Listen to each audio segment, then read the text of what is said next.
family members, take care of a service member who was the employee's next of kin.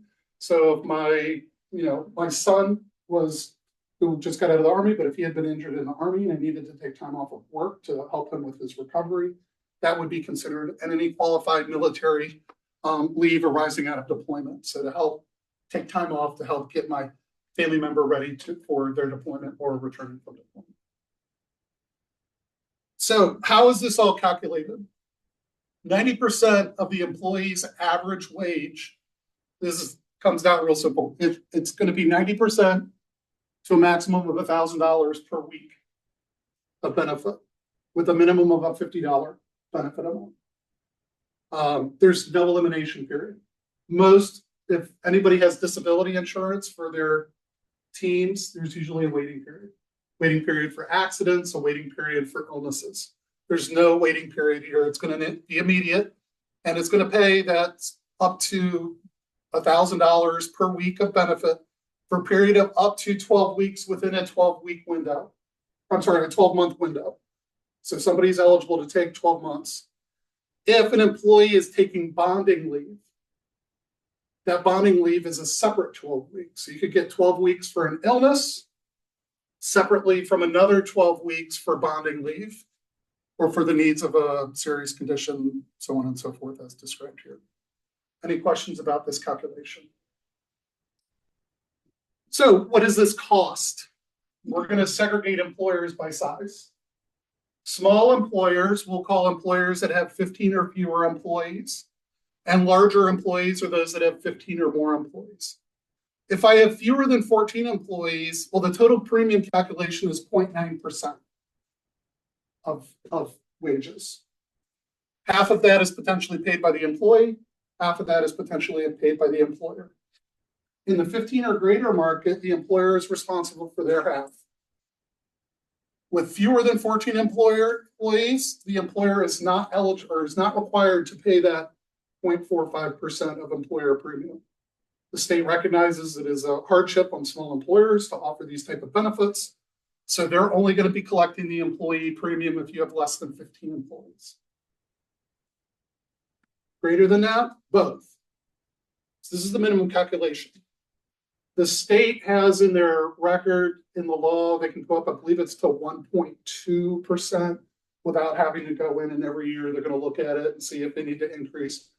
But it is a tax, so it's probably going to increase. But to get it past 1.2, they're going to have to go back to the legislature and ask for that additional funding.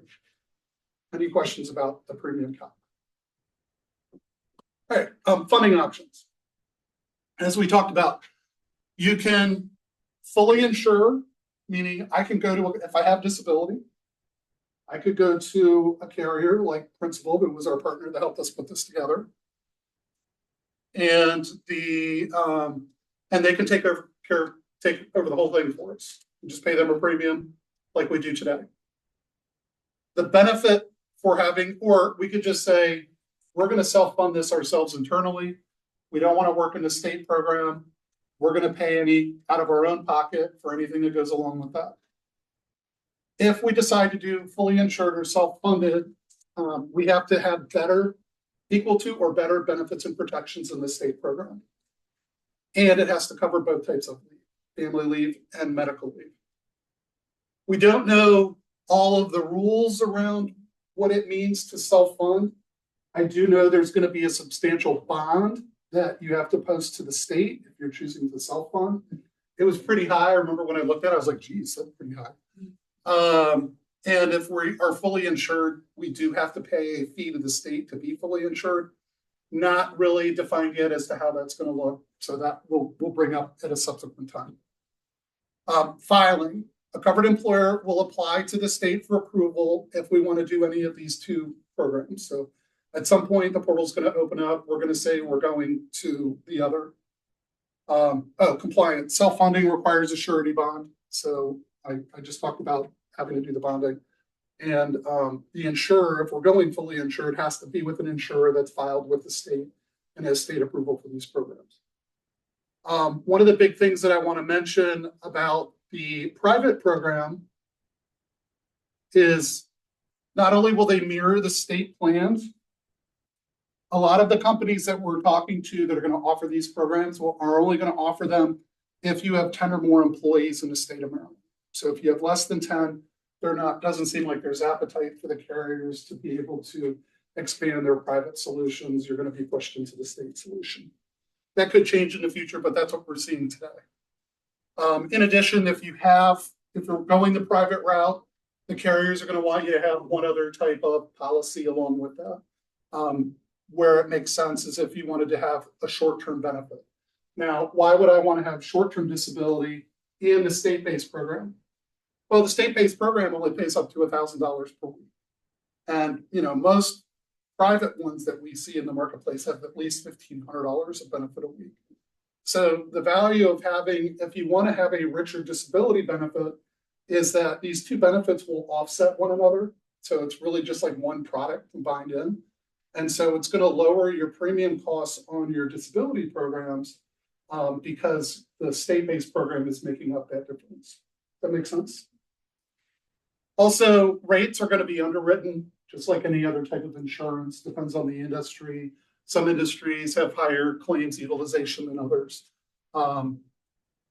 So that's what we're seeing. So why would we want to do a state-based program? Or I'm sorry, a private program? One is, when do we have to start paying our premiums? July of this year coming up. If we file that we're going the private solution, we do not need to collect those taxes for a full year. So you can push those premium costs down the road another year. The other is, as I mentioned earlier, is the rates will reduce if we have short-term disability because the two benefits will offset one another. So our short-term disability benefits will come down because we're filling in with the state-based program. And finally, when we file claims for these, it's not going to be two different claims approval processes. Everything's going to go through the same process. So a lot more uniform and clean going with the private solution. So what's happening within the private industry? They started quoting these in October. Haven't had anybody yet jump on that ship. So I think we're going to do it ourselves here pretty soon, just to at least get an idea, because we do offer short-term disability. So I want to see what that would look like. The sold case process is still coming out as to what's happening. But we're going to be providing all of the declaration and intents and exemptions in all of those application processes. So all of that extra administrative stuff that you have to do with the support, directly with the state, the insurance companies are going to take over the administration of all of that for us. And that's kind of where we are today with all of this. Any questions about this program, specifically about how it affects your employees? Employee just has to be employed in the state of Maryland with an office. What if they're remote? They could be a remote employee working from home. Okay. What if they what if they live in PA, West Virginia, and other states? All if they just work here. Got it. Why don't you explain the reporting kind of process? So every quarter, you're going to be required to do kind of like a quarterly 941 filing right now, our wage and tax statements that we send in. It's going to be something similar to that. We don't know what the report looks like. I do know they're going to be collecting two pieces of information: hours worked and wages. So I have a feeling, and I haven't heard from any of our payroll partners yet, I have a feeling that the payroll companies are probably going to get involved with that filing like they do for your 941 filings now. It is going to be a separate portal that these filings go through. And it's, again, we don't know what that is yet. But every quarter you're going to be filing these. And so that situation I talked about earlier, where you may have an employee that doesn't work 680 hours for you, but may work a combined 680 hours across multiple employers. That's how the state knows that that person is going to be eligible to receive those benefits when they need them. Good question. And for their earnings, what about overtime, commissions? All earnings and wages. Oh, okay. All earnings and wages. As we know now, could change. So we have this, we have FMLA, and we have SSL. So like, which goes first? Well, I would say this goes first. Okay. This is paid. Okay. Then When that's exhausted, FML is not paid. right. Could be if the Could be employer if they wants have to their do it, PTO. or if the employer wants to extend, that So type of, this will come first, then FMLA. Then seconds. FMLA could run concurrently. It can It would, run yeah. concurrently. thank you. Yeah, so within your policies, you would need to explain how that works for the employee. So you want to have that Okay. documented. And this isn't for their own medical care. This is for the care of someone else. Either, It's Either, both. it's both. Yeah, it's both. yeah, so it's our own personal Medicare and for the care of our family, like FMLA. FMLA though is for larger employers. Yeah. This extends down to very small employers, And the hours are different. and the hours are different. So for someone to be qualified for FMLA, they have to work 1,250 hours. This is only 680. So if you have someone who has worked for you for less than a year, they could still qualify for this, but not necessarily FMLA. So in your policy and kind of your procedure internally, you're gonna, if I were in charge, I would create like a checklist to say which areas the employee qualifies under, and then what's the associated, And some things we may not know. right? You know, if they're working hours someplace else, we wouldn't know. This is not new. I don't know what state we are adding these, but I know I've been dealing with this in Massachusetts for, gosh, a long time. In Massachusetts, they have like 2 other levels of leave behind. So this could just be the beginning. Yeah, DC and New York, and I think it's up to like 20. And yeah, I mean, in Massachusetts, they have FMO, they have bonding leave, a separate bonding leave. And they have maternity leave. And you could just stack them. I have a client that works in medical staffing. They have surgical physician's assistants in hospitals.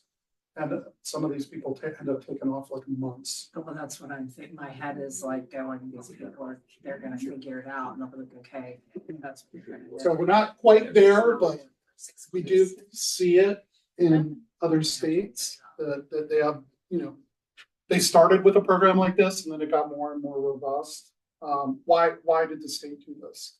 There are employees out there that don't have generous employers that give them good sick leave. Certainly in some cases not paid or paid enough. And, or didn't qualify because they're working multiple jobs. Their employers are not trying to hire full-time employees or trying to hire part-time employees to keep labor costs down. That's really why I think the intention of the state was, you know, when somebody gets sick or a family member gets sick, that somebody is able to care for them or care for themselves while not, you know, running into financial hardship. Your Family Medical Leave Act, as we all know, it is like 50 employees and over. It depends. Is that correct? Yeah. So what's- I'll lean on my HR professional, but it's based off of how many employees you have within so many Yeah, miles it's of a. 50 employees within a 75-mile radius. So if you have multiple locations, you need to look at a map Little and it's census. as the crow flies. Got it. Okay, got it. Yep. So, and that doesn't guarantee income. It guarantees that you can take the time off work and it guarantees your position to come back to work. But it doesn't guarantee any income. This gives income guarantees up to $1,000 a week. Is it income tax? Huh? Is it income tax? Yes, I would assume so, because disability income is taxed. Well, Well, unless you're paying. hold on. The Of course, employee's that's- paying 0.45%. That's why. So here, this hasn't been defined yet. Why couldn't you bring this up when we're like, talking about It this? just popped in my head. And I wish you, yeah, I thought maybe you saw. Oh, haven't seen I anything. like setting you up for failure. No, I like it. It keeps me on my toes. My assumption would be if the employer is paying a portion, then it would be partially taxable. And my assumption comes from the fact of how disability income is taxed. If an employer pays for disability insurance for their employees, then the benefit is taxable as income because the employer paid the premium. So if the employer is paying half of the premium, if you have more than 15 employees, then my expectation would be that and this has not been defined, I've not seen this in any of the FAQs. So thank you, Ryan, for adding something new for me to look out for. That I would expect it would be partially taxed. Yeah, we also haven't seen anything on So at the end of the year, do you get a W-2 from the state saying that you utilize that service if there's income involved? Or No. there hasn't been clarity on that yet. Which is pretty typical for the state of Maryland. Any To government. pass a law and then Yeah. not have all the details. The same thing happened with sick and safely. You know, we were left hanging until the last hour about how that was to be implemented and for 15 and over paid more. So I share that and keep an eye out. We'll be sending out information throughout the whole year next year, and I'm sure it'll change stuff. It's probably important to remember that this bill was passed under the Hogan administration. Hogan vetoed it. The legislature in the next session overrode his veto. And then Hogan literally sat on the overridden bill implementation for 1 year. And left office at the end of his term. And the Moore administration tasked the Department of Labor with implementing regs. And the timeline was so short that the legislature extended implementation by almost a year. And that's why I think we're going to see a lot more, I would say, after the first of the year. I don't think we're going to see much, Agreed. up to that point. It's a worthwhile benefit for people to have in the state. I'm certainly one that I don't like tax grabs. I feel, having worked in this industry for 20 years, that they're probably underfunding it right now. It'll be interesting to see once we get to 2028, 29, 30, what the utilization looks like, because that's going to drive it. But you're talking about every employee that works in Maryland is now going to, every time, as long as they qualify under the guidelines, they're going to start getting paid a benefit from the state, and that money's coming from these taxes. And if they undertaxed, or if they're, I don't know, you worked in the legislature, you think they're going to grab money out of this tax fund to use for other things? The structure of the legislation would preclude that. Okay. So, yeah, I don't think they'll use this as a Slush fund? Funded mandate. So that's My the bigger concern is our small employers need to communicate with their employees that they are having an effective 0.45% Tax, pay reduction. right, Effective July 1st. yes, Right, so unless employers, and our small employers, 90% Yeah. of our 990 members are literally going to hand over a pay stub reflecting a pay cut correct, in July to employees who potentially would have no interest in using this leave vehicle. You can't sell that as a benefit it's to tough. somebody who has no inclination to Yeah. take the leave. Well, now I think potentially now you're going to have people taking leave that maybe wouldn't have taken it before. Right, Potentially. because they're gonna see this, they're gonna see we're looking into it, so yeah. Got to use it. Have to use it. And how about payroll providers? So we haven't, I think the payroll providers will do the filings. Because the big thing that the state is looking for is obviously demographic info about the individual, specifically about the hours that they worked, and with the wages that they earned. Because it slices and dices how the calculation is done, but it's basically you're going to get 90% of your weekly earnings up to a maximum of $1,000 per week. And if I'm working multiple positions at multiple employers and not working the minimum threshold at any one employer, when I file, and this is the way it works in Massachusetts, the employee files the claim with the state through the state website. The state then notifies the employer goes in and says, yes, I approve this as my employee, this is correct. And there are things that the employees have to give a certain amount of notice and all that kind of stuff. And if you elect those and check those, then the state takes care of the rest behind it. So, and I would assume, since we haven't seen that yet, that this is going to be similar to what I've seen in other states like Massachusetts.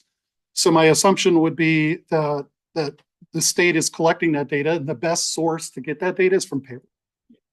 So much like filing your quarterly 941s, I think this is just going to be another filing like that, except it's going to go to a different portal versus the Department of Revenue. So employers can anticipate an increase in the cost to process their payroll. For sure. Because Yeah, my provider is Brett Hess at BMC. Brett and his team are not going to provide No. this additional service as part of what we pay for. Every payroll company I know will charge money for that service for sure. Is your opinion that the the process of seeking the exemption from DLL to buy a private insurance product structured to be a disincentive from using the state system? Yes. And that's tragic. I think they're trying, yes, I think they're trying to push as much of these claims costs onto an existing system, which is the existing disability system. I don't think you're going to have new people. I mean, you may have some new providers come into the market, but for the most part, these are the companies that are already doing this stuff. You know, the Principals, the Unums, the Mutual of Omahas of the world. This is what they do every day. Not only do they do that, they do leave management services. So, you know, they're already set up to be able to run these programs. It's just they're basically mandating an income benefit for leave and extending it to people that normally wouldn't qualify for it under regular disability. Because you can't just take sick leave. You know, you got to have a serious disability. Your doctor would certify that you're disabled. So this isn't just for disabilities. This is for sick leave. Me having strep the past 2 weeks and not being able to work. I could have qualified for this program had I filed. So, yeah. Jobs that got that power requirement, Mhm. but one of the employers in the state. That is, you get a gold star. That's a great question. Let me put my thinking cap on. My assumption is that the private programs are still going to have to file that data that they're collecting on behalf of their clients with the state. That is actually one of the, when you look at Principal's value prop, that was one of the things they said, kind of like integrated administration. In any event, whether you're in private or in the state-based program, the state needs to be able to collect that data for the reasons that you're talking about here. So my assumption, based off my education and experience working in this industry, is that the private programs are still going to file those wages with the state and how much was collected for them and their hours worked, because the qualification is not going to be on the employer side for these benefits. It's on the people going to end up filing directly with the state. Probably will be similar to unemployment. where there's Well, a Never percentage. seen it. I'm sorry. Say that again. Similar to unemployment where there's Yes. a look back and a percentage charge. That is my assumption. Yeah. That's a great question for you. Shows the quality of the individuals Rick has here in chamber. Other questions? Do we have any questions online? Okay. This may be a very basic question, but it's something that, shocker, I've not been able to find a clear answer for. Sure. Obviously, classic W-2 employees are part of this system. Contractors, 1099s, are those counted? I believe they are not, because they'd be considered subcontractors privately, you know. Usually if I'm a 1099 individual, I'm considering myself self-employed, and self-employed could opt themselves out. While at the same time, they've made it more difficult to hire 1099. Mm. If you notice, the requirements to be a 1099 got real tight. Especially since the Affordable Care Act went into place. You know, when the Affordable Care Act was originally come out, employers were like, fine, we'll just make everybody 1099. And the Department of Labor was like, not so fast. And they've really been defining. Now, is it being enforced? I don't think it's being enforced, because I still come across, you know, people working 1099 that are pretty much running like they're a W-2 employee. And I'm like, is this really a 1099 employee?